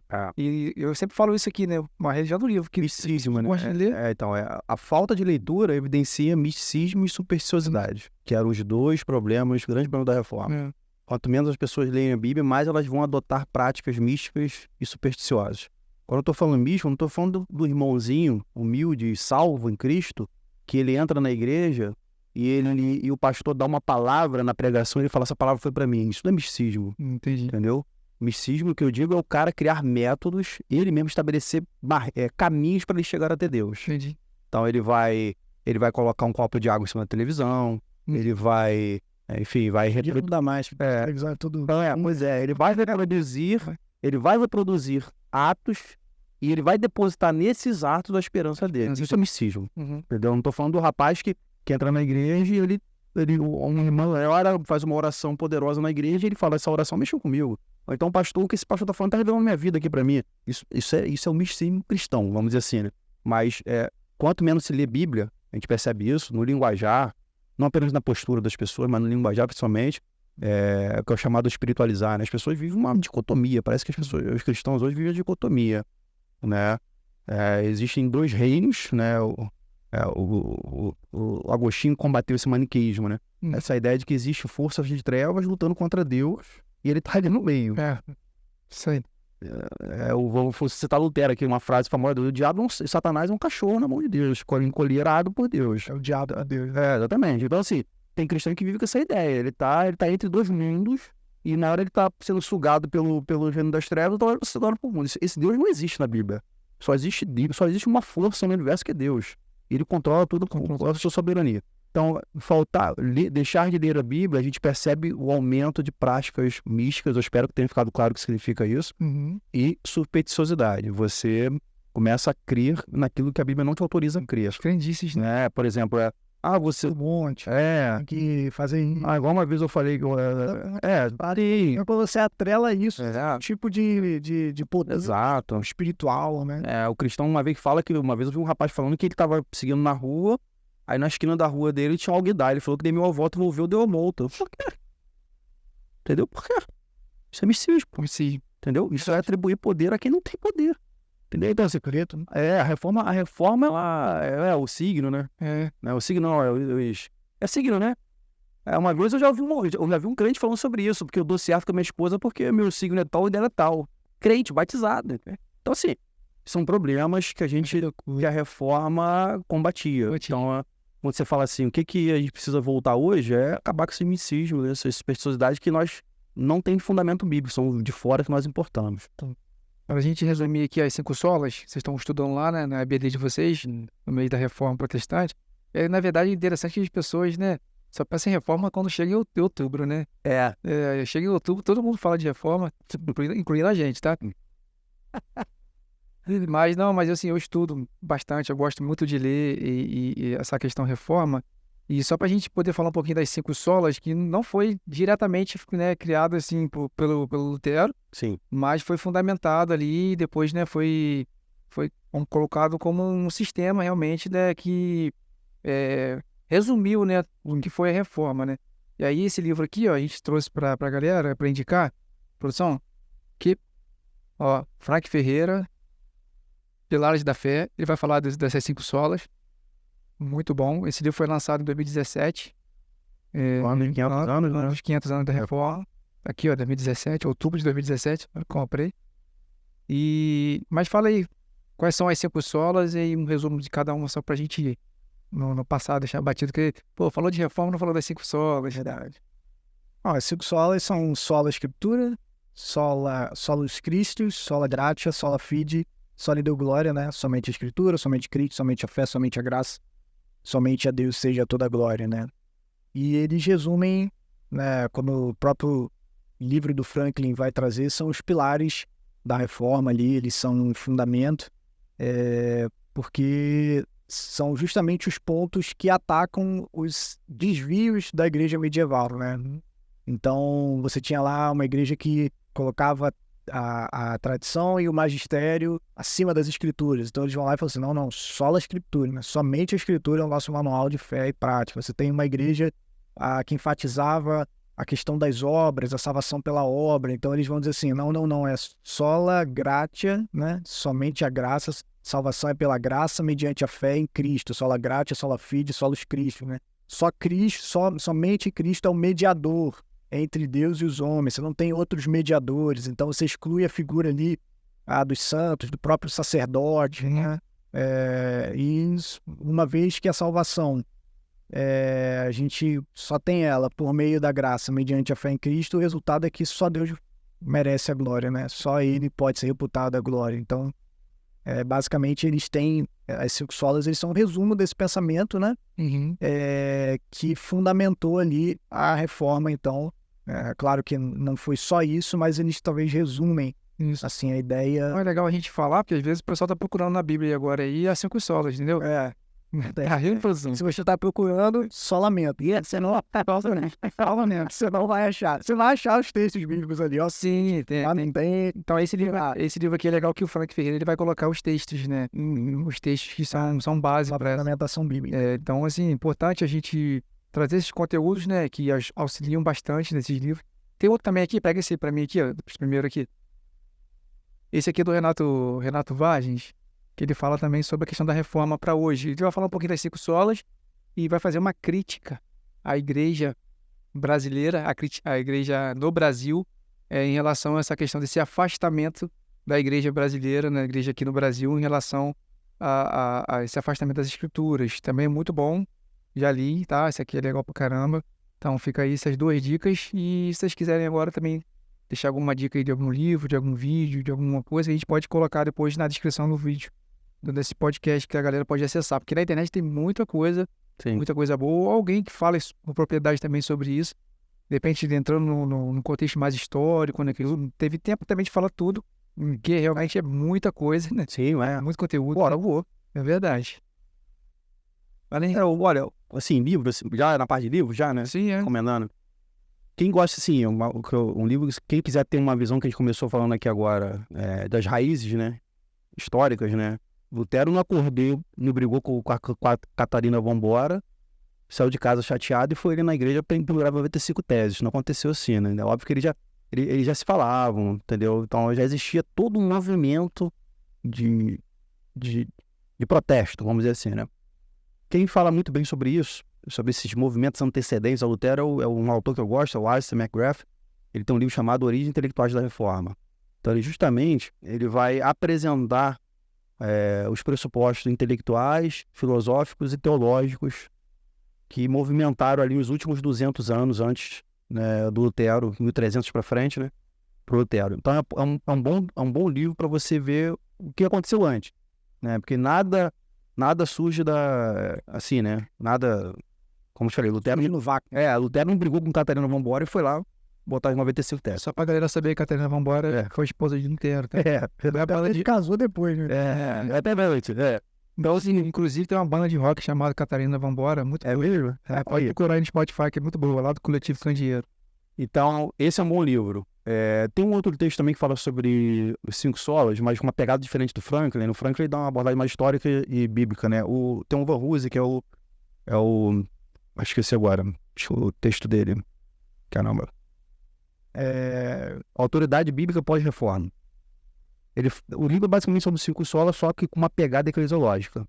Ele vai te falar como que os 5 solas, que problemas na igreja os 5 solas vão combater. Claro, o Van Hooser ele é um pouco mais acadêmico, né? Talvez é uma leitura mais densa, entendeu? Mais recomendo. Um pouquinho mais os miolos. Vai queimar teus miolos. Tem uma série de livros, na verdade, que é da editora Cultura Cristã, que também fala dos 5 solas. Excelente. Esse é pra comprar, tem que ter. Se tem barba grande, fala que é reformado, mas não tem esse livro, tá com falha na formação. Anota aí, Cultura Cristã. A Cultura Cristã tem 5 livros lá, que é a série deles.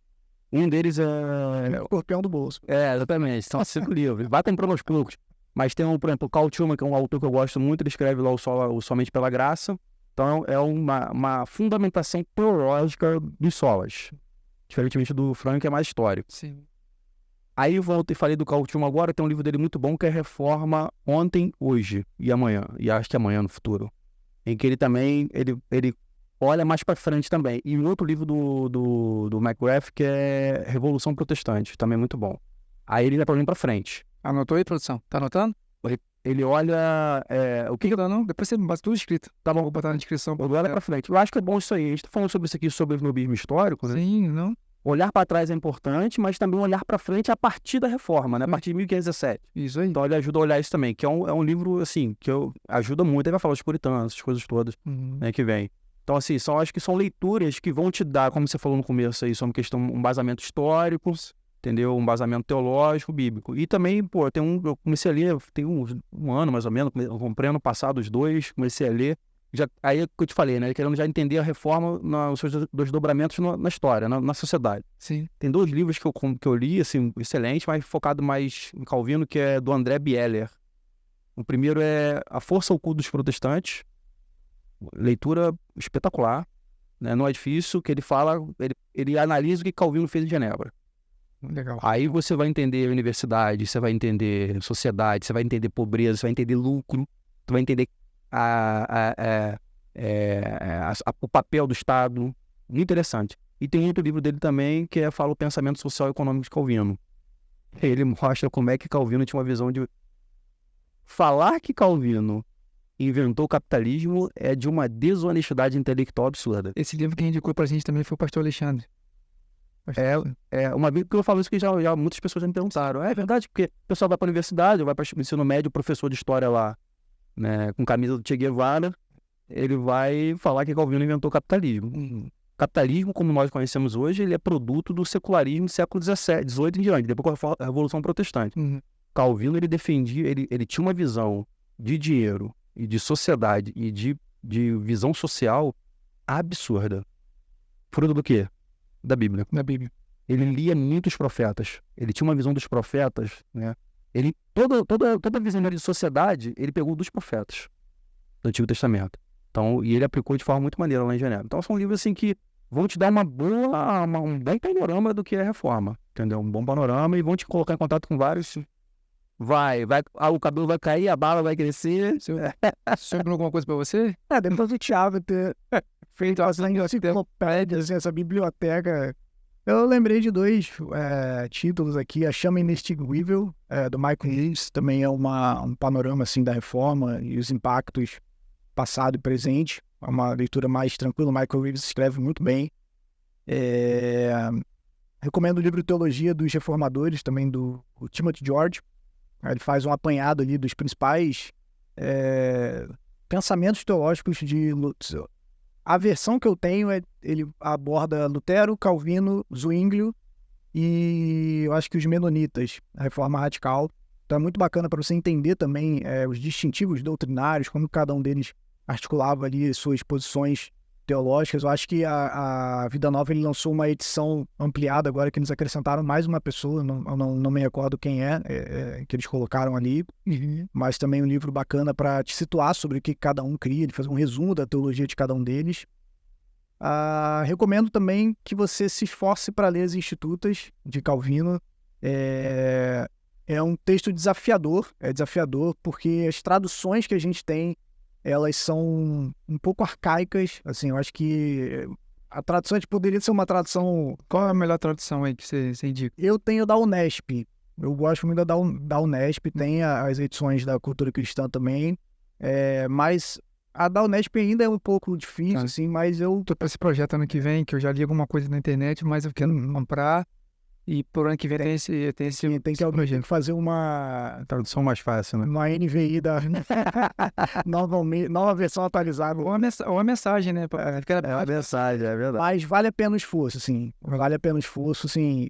Ler Calvino, você encontra umas pérolas, assim, no meio da leitura, assim. É uma leitura entroncada, difícil. Aí você vai quebrar a cabeça para entender, você vai ler, voltar e ler um parágrafo de novo, porque às vezes a construção da frase, a tradução não é muito o jeito que a gente fala hoje e escreve, né? Então isso dificulta um pouco o nosso entendimento. Mas vale a pena, assim, do nada você vai ler, você vê um Calvino, como você falou, totalmente pastoral ali no meio das institutas, assim. Mas assim, que Tem que cavar, né? Você vai ter que cavar. tem um oásis ali. E você vai ver o pensamento dele sobre igreja, sobre sacramentos. Você vai na fonte para ver o que Calvino realmente fala sobre predestinação, eleição. Você tem ali a visão de Calvino sobre a relação entre igreja e Estado. Então, assim, vale a pena fazer, de repente, um grupo de estudos, né? Se não quiser ler sozinho, mas é um esforço que você vai precisar fazer, mas vale a pena, vale muito a pena. Você compra e a gente estuda junto. Entendeu? E, bom, acho que o Thiago fez um excelente resumo aí. Tem um livro que não é exatamente sobre a reforma, mas do Carl Trueman também, que é o Imperativo Confessional. Muito bom. Acho que ele fala um pouco sobre a importância dos credos e confissões, né, que Que é uma herança, são né? um legado da Maneiro. reforma, né? Então vale a pena. A gente falou que sobre tradição protestante, né, o papel da tradição vale a pena. Eu lembrei também dos 5 pontos do Piper. A gente está falando aqui de reforma, né, aborda também o calvinismo. Sim. O Piper, ele resume também os 5 pontos de uma maneira muito tranquila, uma linguagem boa para você entender. Se às vezes você se debate com isso, você ouve o termo calvinismo, né? Você Fica assustado. você franze a testa e você vai, não quero nem ouvir falar sobre isso. Eu recomendo que você leia o texto do Piper, é um texto muito tranquilo. Ele aponta de fato o que são as doutrinas da graça, né? E eu acho que por aí não tem mais muita coisa não. Se você não anotou aí, fica tranquilo. Vai aparecer tudo A lá. gente vai colocar na descrição do vídeo. E eu tenho uma dica de um vídeo também muito legal da Escola do Discípulo, que eles fizeram um trabalho muito maneiro, tá no YouTube, né? Vou colocar o link ali, que eles fazem um vídeo, né, a respeito da Reforma Protestante. Sim. Eles fazem a história da igreja e tem um capítulo específico só da Reforma Protestante. É mesmo? Não, nível Muito muito, bom. muito top. Vou mandar para vocês depois. Então você pode compartilhar com a igreja lá, muito legal. Ele vai falando narrativa, né? E vai aparecendo as imagens, os vídeos da época, as fotos.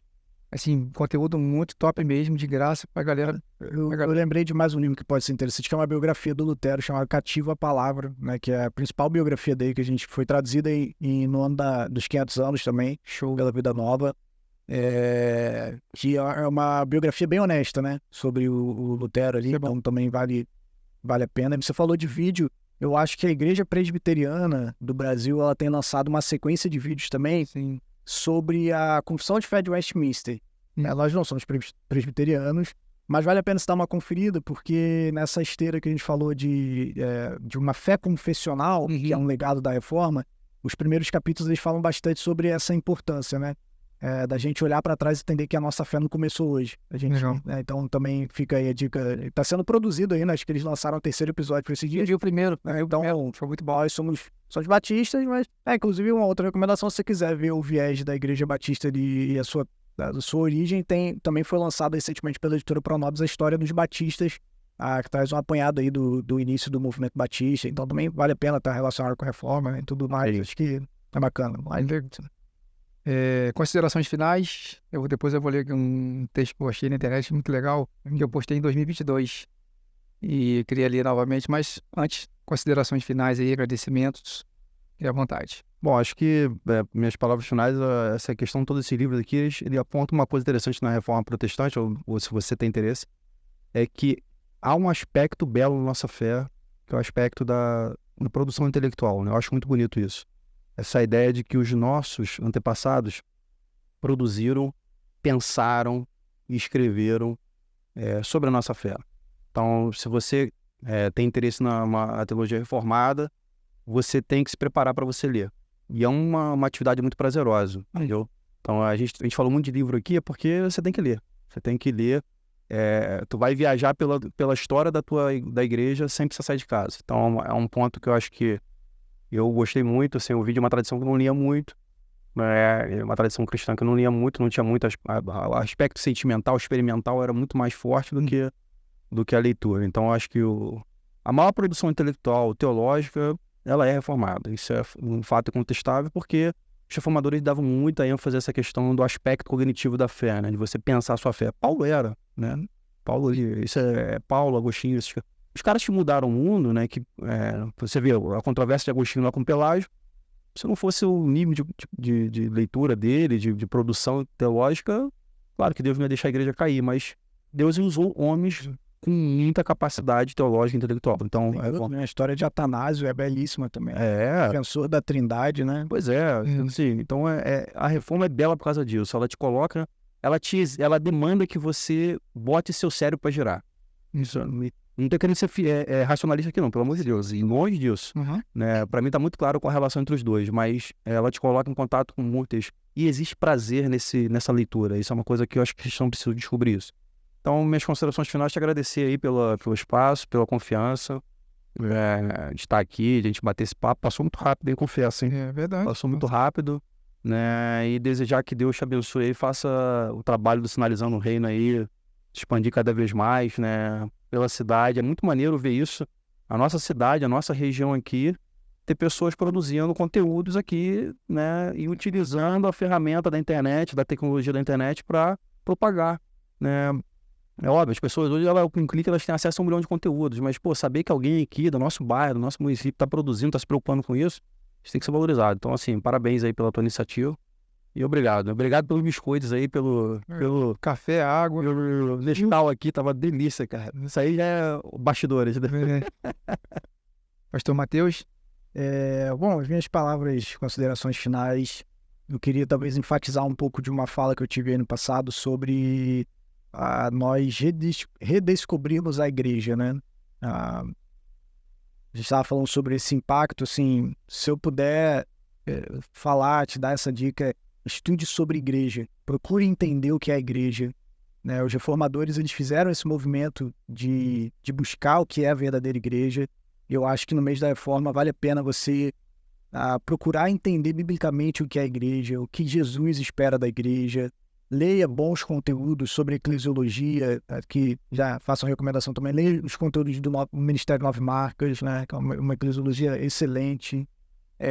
Entenda o que é a igreja e viva a igreja, né? Não seja apenas um consumidor, né? A gente vê muitos consumistas hoje dentro da igreja. Seja um servo, se disponha a servir, se disponha a amar, se disponha a cuidar, abra o seu coração, esteja ali, ame a sua igreja, ame os membros da sua igreja, crie relacionamentos, crie vínculos, crie relacionamentos de discipulado, apoie os seus pastores, os seus líderes, e entenda o que é a igreja, leia bons materiais, leia a Bíblia acima de tudo, porque isso vai fazer impactar muito a nossa geração, entender o porquê que a gente existe, sabe? Eu acho que esse foi um legado da reforma para nós.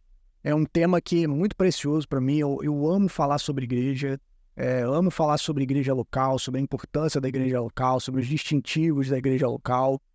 E então, se eu pudesse dar uma última recomendação, uma última palavra para você, entenda o que é a sua igreja. Fuja das respostas fáceis, fuja do comodismo, do que está na moda, e volte para as escrituras, entenda o que é a igreja, e avalie se você tem o entendimento correto, e se você perceber que não, se arrependa e, de fato, viva a igreja, ame a igreja, e seja um servo, né? Seja um doador. A gente serve um Deus que se fez servo, né? A gente serve um Cristo que não veio para ser servido, né? Ele veio para servir. A gente serve um Deus que é doador, né? Que nos deu o seu melhor, enviou Cristo, o seu melhor. Então, nós somos chamados a também nos doarmos pela causa do reino, pelo evangelho. Então, entenda, é tempo da gente parar de brincar de ser cristão, né? É tempo da gente parar de brincar de ser cristão, entender de fato qual é a nossa vocação, qual a nossa missão, qual é o nosso chamado. A gente tem visto tanta coisa aí, né, na atualidade acontecendo, E é hora de nós nos posicionarmos como cristãos genuínos, né? Sabendo o que nós cremos, tendo coragem de se posicionar, afirmando a fé histórica, né?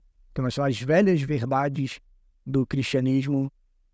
Então, eu acho que é isso, sabe? Se eu pudesse caso a reforma para nós que a gente precisa resgatar urgentemente em nossos dias entendermos o que é a igreja e amarmos essa igreja. Essa igreja cheia de defeitos, sim, a sua igreja é cheia de defeitos. Se você não percebeu isso ainda, sua igreja é cheia de defeitos, seu pastor é cheio de defeitos, né? Seus líderes são cheios de defeitos, mas é essa igreja que Cristo ama. A gente é chamado a amar a igreja porque Cristo ama a igreja, né? A gente ama a igreja pela graça, né? A gente não ama a igreja porque as pessoas merecem, a gente ama a igreja pela graça também, porque nós somos amados pela graça. Então, ame os membros da sua igreja. E eu acho que é isso, né? Se entregue, viva isso para a glória de Deus. Também quero agradecer aí a oportunidade. Espero que Deus abençoe esse projeto cada vez mais. Também, como o Thiago falou, é muito legal a gente ver próximo de nós esse movimento de promover bom conteúdo cristão na internet, né?